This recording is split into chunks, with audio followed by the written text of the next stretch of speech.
It started like any other Thursday. I was in the building lobby, scrolling through emails on my phone, waiting for my client to arrive. The marble floors were freshly polished. The hum of the elevator, the quiet murmur of front desk staff, it all felt routine. Then everything shifted. The air changed. Not physically, but energetically. Something was off. A static tension crept into the room. And then, bam! The lobby doors slammed open like a scene out of a soap opera.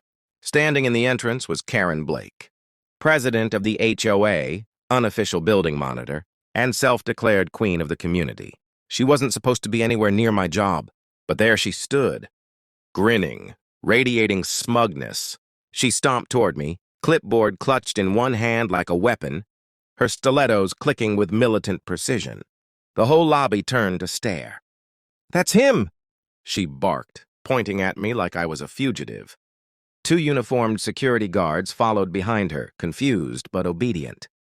"Excuse me?" I blinked, lowering my phone. "What's going on?" Karen marched right up to me, lips curled into a fake smile. "You're trespassing," she said, loud enough for everyone to hear. "This building is under HOA investigation, and you have no legal right to be on the premises." My jaw nearly hit the floor. "I work here, Karen, you know that." "Not anymore," she spat. HOA regulations state that residents facing open citations cannot occupy shared commercial property. And guess what? You've got 3 violations on record. She was bluffing, or at least twisting the truth until it screamed. I could feel eyes on me, tenants, visitors, even my next appointment, who just walked in and froze mid-step. "Ma'am, should we call the police?" one of the guards asked cautiously. She grinned. "Already did." And just like that, within 7 minutes, I was standing against the lobby wall with 2 officers questioning me like I'd broken into my own office. Karen? She was loving it, leaning on the front desk like it was her throne, grinning, whispering loudly to anyone who'd listen. People like him don't belong here. Rules are rules. But what Karen didn't know, what she couldn't have known, was that she had just made the biggest mistake of her HOA career. Let me rewind. 6 weeks earlier, I was just another resident trying to survive in a condo ruled by a tyrant. Karen Blake had been HOA president for nearly a decade, micromanaging everything from mailbox paint color to approved patio furniture. She once fined a veteran $250 for having an American flag that was too large. She fined a mother for sidewalk chalk. She fined me for a lawn chair. She had real estate power, too. She consulted for the leasing agency that owned the commercial plaza, where I worked as a small business accountant. Double power, triple entitlement. And for years I kept my head down, until the day my father died.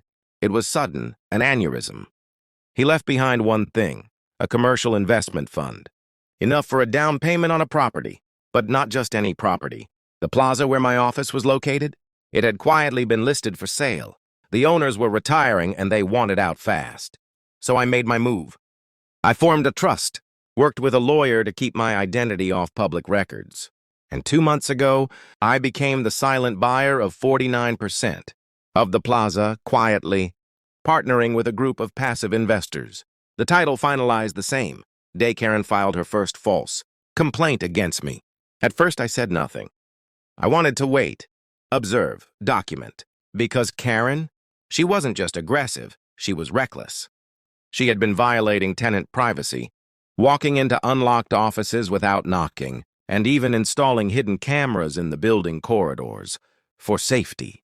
2 weeks before the lobby incident, I caught wind she was planning something big. An email leaked from the HOA board hinted at aggressive compliance enforcement against dissenting residents. I knew my name was on that list, so I prepared.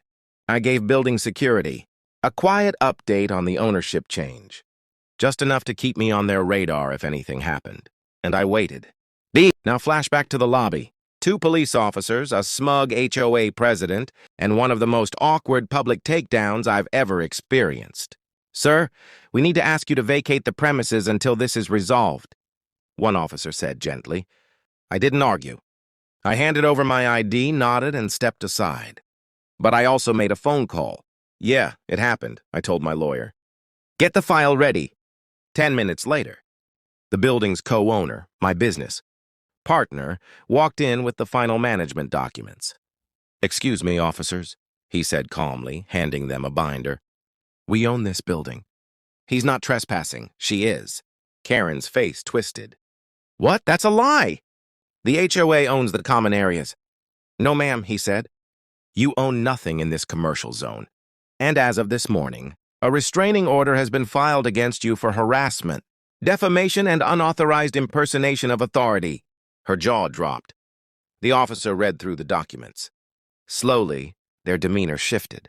Within minutes, Karen was the one in cuffs, charged with filing a false report, impersonating a municipal officer, and interfering with a private business. But it didn't stop there. The very next week, we held a formal tenants meeting. I introduced myself as co-owner, explained what had happened, showed video footage of Karen's antics. There was a standing ovation. Meanwhile, Karen was placed under temporary house arrest pending a court hearing. The HOA board? Mortified. They had no idea she had crossed this many lines. But the kicker? An audit we requested revealed she'd been skimming HOA funds for nearly 3 years, approving her own reimbursements, inflating violation fines, and using HOA money for personal home renovations. Within 2 weeks, she was voted out, charged, and fined nearly $40,000 in restitution. Now, she can't step foot in the plaza. She's banned from attending HOA board meetings. And according to her lawyer, she's looking at serious jail time if she violates probation again. Me? I still drive the same car, still sit in the same office, but now I own it. And the entire building knows exactly what happened. So next time someone tries to publicly ruin you without knowing the full story, stay calm. Play chess, and make sure your silence is louder than their screaming. If you love seeing entitled people get exactly what they deserve, make sure to hit that like button. It helps more than you know.